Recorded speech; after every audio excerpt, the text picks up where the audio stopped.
Welcome to the Thermodynamics of Falling Apart.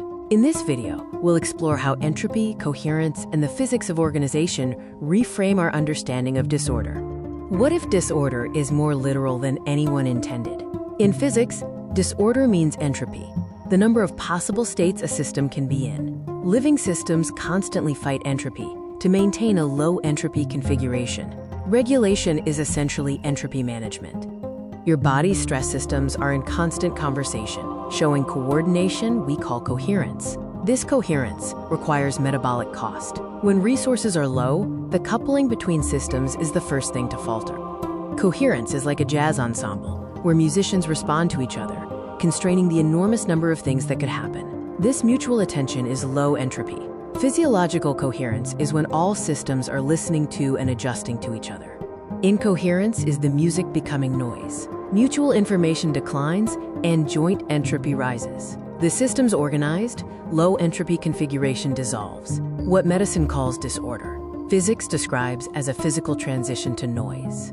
The transition from coherence to collapse is a phase transition, not a gradual decline. As coupling weakens, rising entropy pushes the system toward incoherence, a distinct thermodynamic configuration. Medicine calls this disorder, but it's actually entropy. Coherence is measured by mutual information, how much knowing one system tells you about another. High mutual information means systems are coupled, like a coupled body, where cortisol predicts autonomic tone. Low mutual information, or decoupling, is regulatory incoherence. You are a dissipative structure, constantly consuming energy and exporting entropy to maintain organization.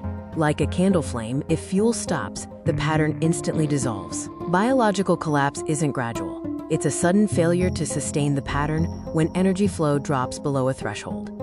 The sudden collapse, or bifurcation point, is the threshold where the organizational pattern can no longer sustain itself. The system can appear stable until the threshold is crossed.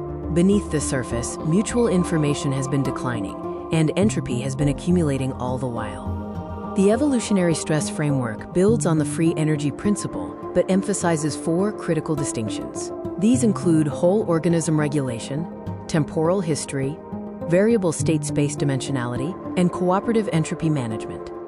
Neuroperipheral systems process more raw signal, leading to a larger state space and a higher coherence tax. Struggling to maintain coherence is thermodynamic, not a design flaw. Calling the result disorder mistakes a thermodynamic property for a design flaw. A high-dimensional system maintaining low joint entropy is doing something extraordinary. It's coordinating more channels and maintaining more mutual information against a higher entropy cost. When these many instruments are in tune, the music is extraordinary.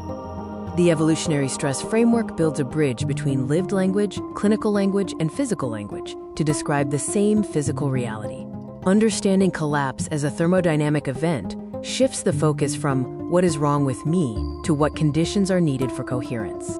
Seeing disorder through an entropy lens changes everything. Disorder becomes rising entropy, neurodiversity is a cooperative strategy, and recovery is restoring conditions for self-organization. Social support is co-regulation, a physical mechanism, not a secondary help. To address entropy, intervention targets change from finding a broken part to restoring conditions for coherence. This involves reducing entropy load, supporting recovery conditions with essential inputs, and widening the regulatory envelope to create slack in the system. The Evolutionary Stress Framework extends our understanding of regulation into the thermodynamic substrate. It encourages us to see a system that has fallen apart not as having failed, but as a dissipative structure that ran out of the conditions needed to sustain its pattern. More information is available via the links shown on the screen.